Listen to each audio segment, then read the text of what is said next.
Welcome to Bethel Today. I'm your host, Stephen DeMoura. Very happy to be here today with my guest, Matt Knickerbocker. Certainly an honor to have you here today. I look forward to our discussion. Thanks, Steve. Good to be here.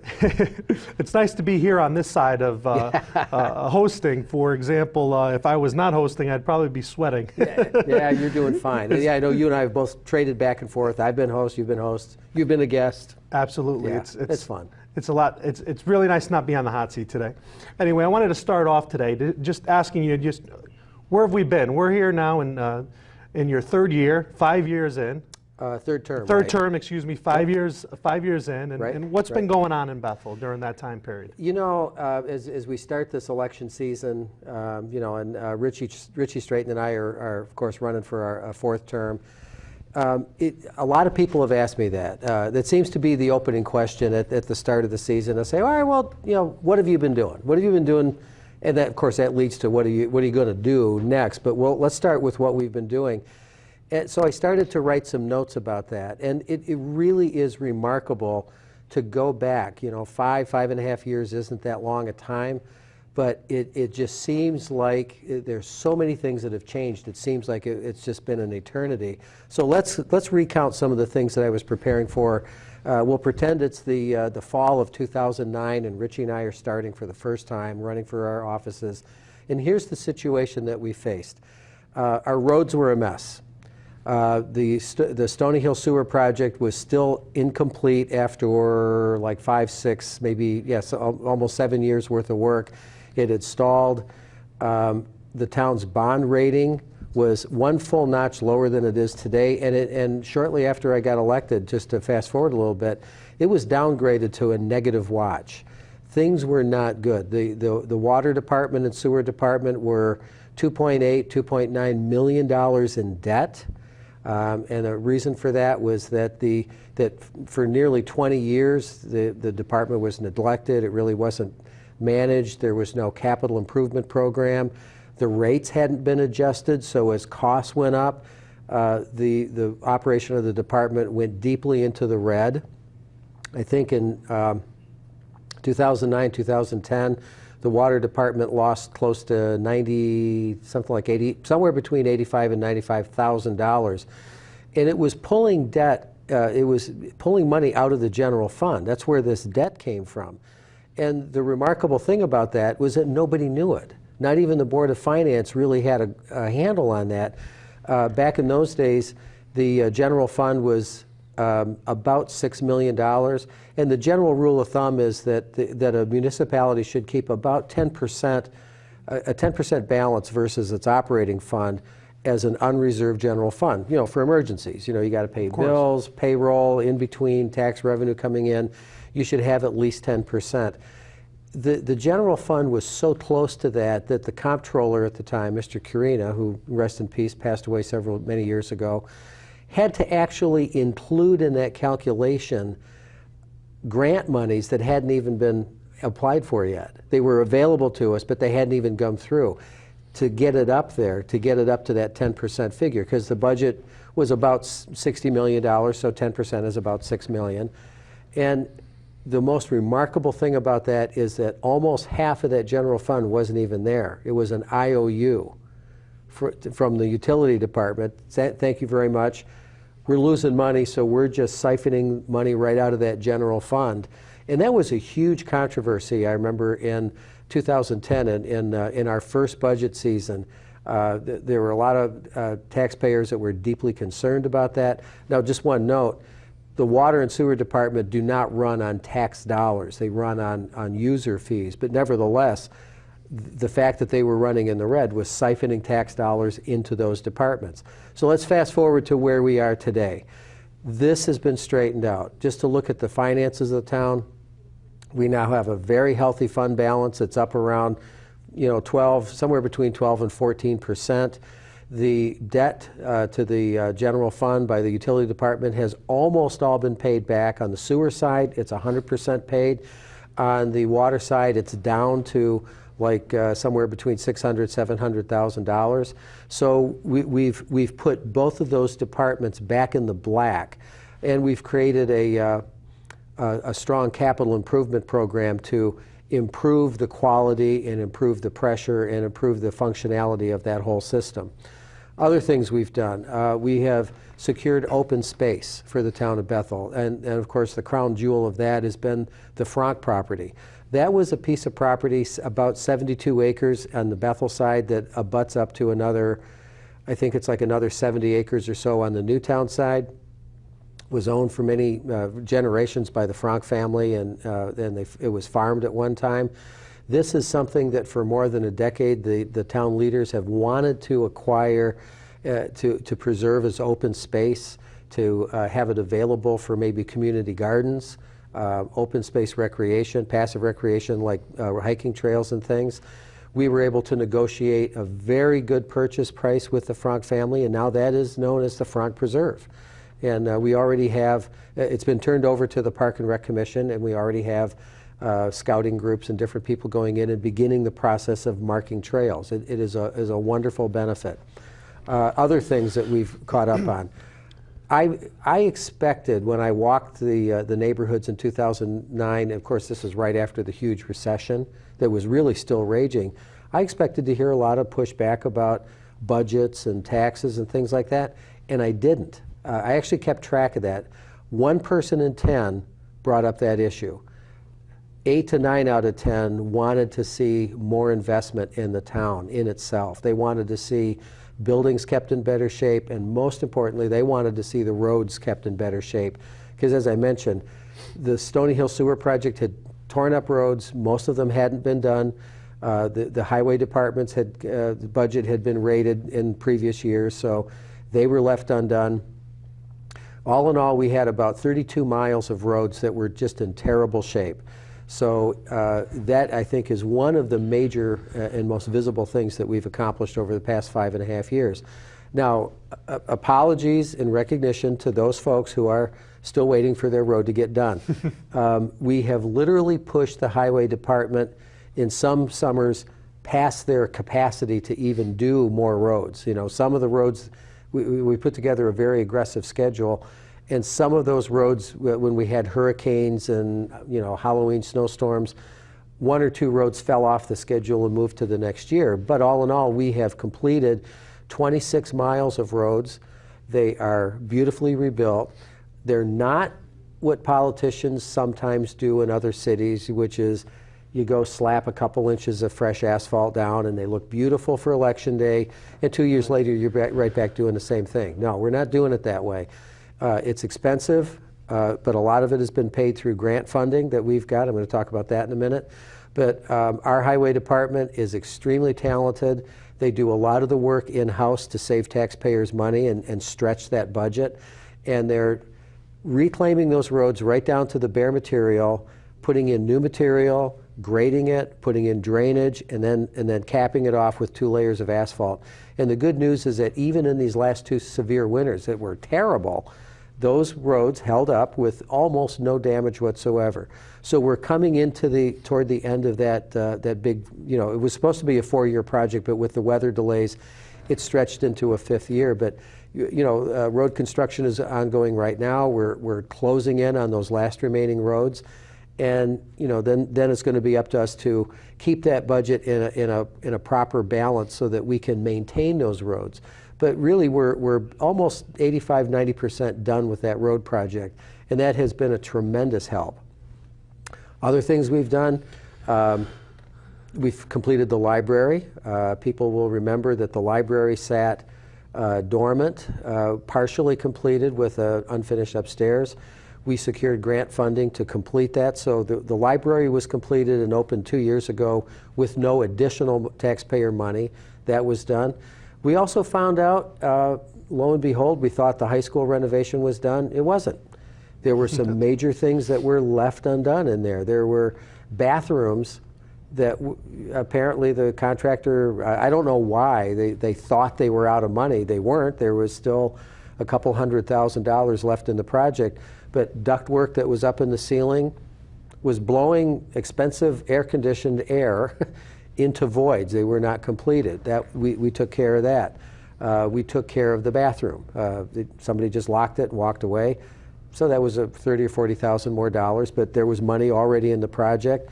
We were left with a couple of lawsuits that unfortunately had to be, one of them had to be settled because Bethel was just plain in the wrong. We negotiated settlement. The other one, Bethel won. Bethel took really kind of a bogus claim from a contractor related to the high school project. That contractor took us all the way to the state Supreme Court, and we prevailed. So we saved taxpayer money on there and got the project done. So these are, we've been busy. Certainly have. There's been an awful lot that had to be done, had to be fixed to right the ship, keep it going in the right direction. And I'm pretty proud of the work that all of our staff has done. We've got a great crew at Town Hall. I've got a great colleague, and I'm even going to throw a prop to Paul Zatkowski. Paul Zatkowski, we joke with him, he's the perennial selectman because he was on before, but you know, we work together, we compromise together. It's a strong team. I would say all three of us believe that our job is to work for the town, not for the party, and that's how we approach it every day. And that's great, and strong leadership gets reelected, and certainly there's proven leadership from you in the time you've been in office. Well, thank you. My next question is simply, where do we go from here? What is your vision for the future of this town if reelected by the town? You know, that's an interesting question, because when I sat down a couple of weeks ago to really reflect on where we've been and to put together some notes and start working with the campaign team on our literature and our strategic approach to this year's election, something dawned on me. And what dawned on me in this process is that everything I've said so far, everything I just related to you, is really kind of about the past. Mm-hmm. You know, we had to fix the utilities. We had to shore up the finances. We had to straighten out put some financial pieces in place, some financial policies in place, which, by the way, have resulted in the town earning its very first in its entire history a AAA bond rating from Standard & Poor's. Which, as we know, is very important. It is. Well, it puts Bethel in very elite category with there's really not too many towns out of the 169 towns and cities, there's I'm going to guess like 20, 30 that have earned that rating. So it's the Greenwich, the Ridgefield, West Hartford, you know, towns like that have earned that rating. So we're right up there, and that will save, you know, over the next 20 years, that will save taxpayers millions, as you know, because there's always something that needs to be done, you know, whether it's building a new police station or renovating an older building. So that bond rating now gives us the ability to save on interest costs. But to get back to your question, it's time now to start shifting that focus from fixing things from the past to looking to the future. And I'm not sure that that's been done for a very long time. And we still have some things that we have to fix. You know, we still have roads that need to be done. We still need to pay attention to those things. There's still some financial policies that we really need to get a handle on. But what I want to start looking at in the next 2 years, and I hope will carry into the years beyond that, is really starting to address quality of life issues here in Bethel. And here's one of the biggest ones. As many people know, I grew up in the Midwest, and you know, I grew up in a suburb of Detroit, and we didn't have school buses back there. We walked to school, and I walked about a little over a mile and a quarter. And of course, the joke is it was uphill both ways. Of course. No, actually, Michigan is and flat. 2 feet of snow, right? Yeah, of course, even in June. But I walked on sidewalks all the way there. I never had to cross. You know, I crossed at crosswalks, but you know, sidewalks were ubiquitous. Of course, it's an urban area, but one of the hallmarks that I've noticed and that people kind of take for granted here in New England is that, you know, we have these little narrow roads. They're twisty and they're windy, and they at one point were a cow path, and then they were a horse path, and then they were a buggy path, and now they're a road. So it's difficult to put sidewalks in there. But I would say that since we have fixed roads and kind of gotten that on the right track, the number one request I have and the number one problem I hear about is people who want to have a safe place for their kids to walk to school. They want to be able to walk downtown. I had a conversation just a few weeks ago with a family who bought a home up on the upper end of Worcester Street, and they bought that home because they want to walk downtown. They wanted to be within walking distance of the stores and Famous Pizza. Boy, this is a charming town. I think they moved from Westchester County, so they bought this nice house, and then they discovered that there's sections of sidewalk that are missing. Now, our Planning and Zoning Board many years ago, in their wisdom, and I congratulate them for this, did put in, like many towns, a sidewalk requirement that when you put in new property or you develop new property, you have to have a sidewalk there. Correct. So we have are little sections of sidewalks that go nowhere. Right. And it could take another 100 years to, for the system to naturally connect those. So viewers will probably remember that just earlier this year I announced that we had gotten close to, well, actually a little bit over $500,000 to put in new sidewalks and repair and replace some of the older sidewalks that were busting up. And that work is, it's been in design for months, but that work is actually scheduled to start right after October 1st, and it will go all through next summer. But I really do believe that it is possible to connect neighborhoods and make it possible for kids to be able to, kids and families to get places safely. So connecting that area in Worcester, if you around McCower Park, if you draw a half-mile radius around McCower Park, you have hundreds of families with kids in Lexington Meadows, in the McCower Circle area. There's no safe place for them to walk to that park. Those can be done, and my goal is to, I've identified about 7 or 8 sidewalk projects that we want to put into the long-term capital plan and be ready so that when we apply for grant funding, we've got the plans are right there, because the state now requires you to, you can't just say, well, I want a few $100,000 to do this. You have to actually show that it's part of your long-term plan. So that's one of the big ones right there. That's great, having a vision for the future and connecting the community, and it's clearly good for the economy of the town as well. Well, you bring up the second point, which is economic development. There's a lot of concern about, there's a couple of storefronts that are vacant downtown. That's another whole set of problems that the town government may or may not be able to do anything about. But we do need to have a very strong strategy surrounding economic development. I personally have never been a fan of the tax abatement plan, like you move your business to my town and I won't make you pay taxes for a while. That has historically proven to be a very weak incentive. And when the tax incentives go away, then oftentimes so do the companies. They say, all right, well, I'm going to go on to the next town that's going to give me a tax break. I just attended a seminar last week, as a matter of fact, and learned about a new plan called a tax incentive financing system. And instead of cutting taxes for a business, you leave them in place, but you give them a rebate. So that way, they have an incentive, first of all, to adjust their books and structure their business knowing what the tax burden is really going to be. But for the first few years, they get part of that back that then they can then reinvest in their business.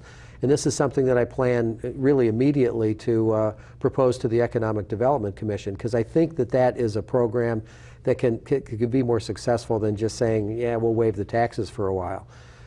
You also have the problem of businesses who are already here saying, well, how about me? I didn't ask you for a tax break, but now you're giving somebody else something. So something to be careful about, but we now have an Economic Development Commission and an Economic Development Director that are working closely with Planning and Zoning, and they're now working on the Bethel Forward project to put a structure and a strategy around our business investment, and I think these are important things that will pay off in the near term as well as the long term. Yeah, and this is the kind of leadership this town needs: someone that has vision, someone that's willing to do the work, someone that's willing to listen and do what's best for the community. And I think that's why you keep getting reelected. We could sit here and talk about this stuff all day. I enjoy it. I want to get to some other stuff as well, because I know the viewers probably want to hear about. You've been down this road before. Yep. You're in the middle of campaign season. Yep. To quote Yogi Berra, it's like deja vu all over again. Yep. We're we're facing the same people we were facing last election. Yep. What are you doing to go into the community and make sure that you're letting people know what your vision is and what you want to do? Well, first of all, I'm going door to door. That's something that is kind of intimidating to people who've never done it. I love it. Yeah. I absolutely love it.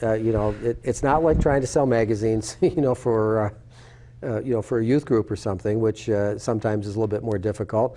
Most people genuinely want to talk to the people who want to lead the town and serve, really at any level, whether you're running for my position or for Board of Ed or for Board of Finance, Board of Assessment Appeals, whatever. Most people are interested in what you have to say, and that is the best possible way to get the message across. Now, on top of that, the Bethel Democrats have a website, and right now I think it's www.betheldemocrats.com. All of our biographies are up on that website. Over the next couple of weeks, we'll be putting in position statements and even a blog that you can subscribe to, so you can read what we have to say. And then last but not least, we'll be doing, the normal campaigning. We'll be doing some direct mail pieces to Bethel residents to let them know what it is we stand for and how we see the future of our town. But I really want to stay focused on the future. And a very good friend of mine gave me a new slogan. I got to give her credit for this. She said, we need to keep the town united. It's so easy for politics to go off into a negative direction. That's not me. I'm really focusing, and I know Richie is too, on uniting all of us. As I said in our opening statement here, I believe that we all work for everybody. We don't work for a party. So that's our slogan moving forward, is Bethel United. That's great, and you're obviously an accessible leader, and here you are reaching out to the community. That's great.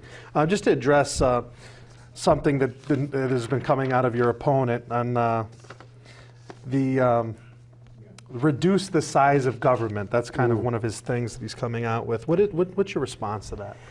Well, the opponent has published some things that concern me a little bit, and I do think we need to have a little bit more clarity. Reducing the size of government, that's kind of one of those things you hear in Washington, D.C. It's an ideological position. For me personally, I don't see it as a practical position at all, because what that says to me is our residents would have to do with something less, because having served now for 5.5 years in this position, there are no extra people.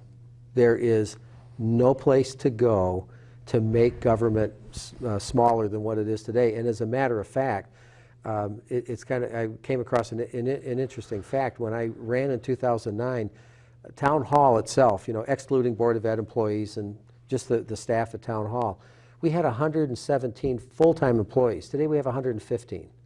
The government has not grown. So when I hear reduce the size of government, I hear what I would say is that parents who have kids in school should be very careful about that. They should understand that what he might be saying is bigger class sizes. Class sizes are going to go from 20 to 25 or 25 to 30. I have yet to have somebody call me up on a snowy winter day and say, hey, Matt, you know what? If it can save a few bucks on the taxes, why don't you let 2 or 3 highway guys go? No, they want to know. I don't know anybody that is happy with how fast it takes the crews to clear snow so that people can get to work.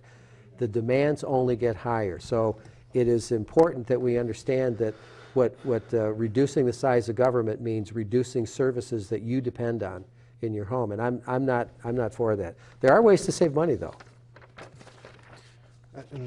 And you want to go there next? Yeah, we could go there, but your opponent also may be addressing that taxes are extremely high, and water and sewer cost too much, and businesses are leaving the town. How would you respond to those kind of statements? There's no evidence to support any of those. Now, I think that one of the things he's doing is he's banking on many people not really understanding what the mill rate means. Because the mill rate is high. The mill rate has been higher than this in Bethel's history. It's not the highest in the area. It does not mean that your taxes are higher. The mill rate, without getting too wonky about it, the mill rate and the property values go in opposite directions. When property values go up, the mill rate goes down, and then the reverse is true.